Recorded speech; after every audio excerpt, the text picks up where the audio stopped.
got a little bit of time before we start the morning run. So I figured we'll talk about getting your CDL as a school bus driver. And this is on my mind for a couple of reasons. First of all, I do some training for our company, and so I'm taking a driver to the road test tomorrow. I'm also actually working on my Class A license myself. Now, the for it's a school bus for a full-size school bus, you'll need a Class B license plus endorsements. You know, there's the passenger and school bus endorsement, which is two separate endorsements, depending on the state and your company. There's also the question of air brakes in New Jersey, where I'm based. Air brakes are not an endorsement; they're a restriction. So if you go to take the road test in a vehicle that doesn't have air brakes, or if you don't take the knowledge test that's required, you will not. You'll have a restriction on the license that you can't drive an air brake vehicle. There's another restriction, for example, for manual transmission. So if you drive a bus with automatic transmission for the road test, as almost all of them are, you will have a restriction against driving a manual transmission commercial vehicle on your license. That doesn't affect your manual transmission car, but you can't drive a commercial motor vehicle with a manual transmission unless you get the restriction taken off. So I've got the Class B license, and right now I'm studying for Class A. I got my permit yesterday. So I'll talk about that a little bit also. But so basically, the process for the CDL is, at least in New Jersey, your initial foray into motor vehicle, you bring your identification, which in New Jersey is 6 points of identification based on a certain formula, social security card. You're going to need, for passenger and for certain other commercial licenses, you're going to need a DOT medical examination paper. And you can get one of those in many doctor's offices.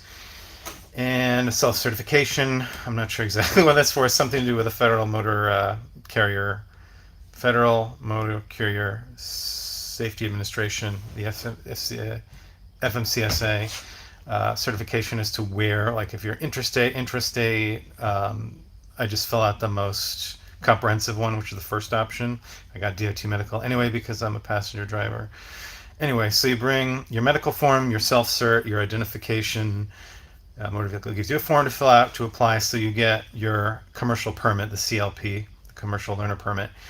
And basically in New Jersey, they'll give you a receipt that says you paid for it. Then you need to take it to the knowledge testing department in motor vehicles and take the knowledge test. So there's a general knowledge test for all commercial drivers. And then there's different modules for the different sub areas. There's a combination module if you're tractor trailer for Class A. And for what it interests us is there's an air brake test, there's a passenger test, and a school bus test. And in order to drive an air brake school bus, you'll need all three of those. Many companies don't train for air brakes because most of their fleet is hydraulic. There's a competitive advantage, or kind of a sneaky thing that you might find your company do. They will not train you or not get you licensed on an air brake vehicle, because then you won't be able to take that Class B license and then transfer it over to go drive Class B straight truck, for example, because most of those air brakes. It's worth noting maybe that there's also straight trucks, box trucks that are not commercial vehicles. They're under 26,000 pound gross vehicle weight rating. Those may have air brakes, but you don't need a commercial license to drive those, and so that's a separate issue. But we're talking the heavy straight trucks, 33,000 pounds, 54, that have the bigger weight capacity as are commercial vehicles. Anyway, how are we doing on time? We still got some time left. So you paid for your initial learner permit. You took the knowledge test. You passed the knowledge tests. There's a lag period where it's like 14 days or something like that, where you're expected to do your practicing. And after that time, you're able to make a road test. The road test has 3 parts to it. You have to perform a pre-trip inspection demonstration on the vehicle. It's not exactly what you would normally be doing in a pre-trip. It's more like it's a kind of a theater. You are showing and demonstrating and talking about what you would be doing, but not actually doing it. Like, you're not actually checking the oil level. You don't actually need to take a tire pressure gauge. You're going around all the different parts of the vehicle, explaining what you would be doing and pointing to things that are relevant. That's the first part. If you pass the first part, if you fail the first part, your test is over for that day. You have to reschedule. If you pass the first part, you go into the basic maneuvering skills, where you have straight line backing. You have to back the vehicle in a straight line, which in a straight truck and a bus is pretty simple. It's more the tractor trailer that's kind of like an initial litmus test. Can you operate this vehicle? But a bus, you just drive it backward in a straight line. If you can't do that, you probably shouldn't be here. Then there's offset backing. You pull straight forward, and then you back into a spot next to where you started from.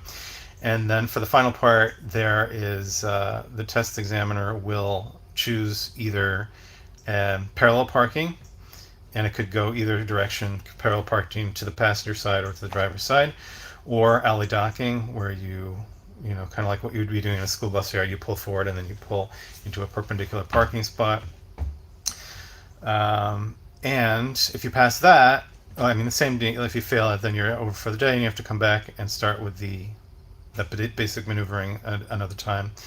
If you pass that, then you go out on the road and you demonstrate that you can operate the vehicle on the road. For school bus, the examiner will presumably test you on railroad crossings, either at a live railroad crossing or at a simulated one in the motor vehicle area. You'll go out on the road, you'll simulate a student pickup or drop off, and pretty much other than that, it's just, can you operate the vehicle? For New Jersey, one thing that they look for is push-pull steering, shuffle steering, not hand over hand. The idea is you want to keep both hands on the wheel unless you're shifting, and so they take points off if you don't do that. There's plenty of videos that talk about the details of the maneuvering tests, like what do they take points off for, getting out and looking, that kind of thing. So anyway, you pass your knowledge test. You pass the road test, and then you're now eligible to get your license. So in the theoretical world, you would walk into the motor vehicle and get in line and get your license after passing the test. So with post-COVID, New Jersey has kind of implemented a regime of appointments. So you have to make an appointment for the initial thing to pay to get your permit. You then have to make an appointment to take the knowledge test, and kind of like everything is appointment based. There are certain motor vehicle departments where you can kind of they'll sneak you in. Like I went to get my Class A permit receipt, the test receipt, which is the first step. And they called over to the knowledge testing center, say, can you fit this person in? Yeah, okay, so go take the knowledge test now. And then they weren't able to, because of a paperwork problem. When you get the initial receipt, they send a federal request for your records. When you take the knowledge test and they certify it, they also do the same thing. You can't do it twice on the same day, so you have to come back to get when you want to get the actual permit, you have to come back a different day. So they were whatever details. So anyway, right now New Jersey is actually handing out paper permits. Like when I got my permit, it was paper. And they'll send you the plastic digital one. When I did this before for a school bus, they printed out the plastic version on the spot, I think. So anyway, what more to say about that? I will say that if you're looking, well, first of all, the school bus job market right now is a mess, and I'm sure most districts and school bus companies are hiring right now. And so if you find one that is willing to train,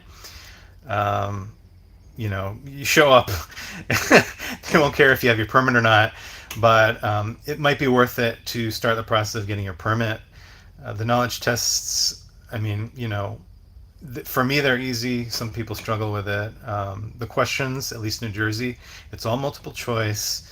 A lot of them is like process of elimination. Some of the choices will be stupid, just like, standardized tests you remember from school.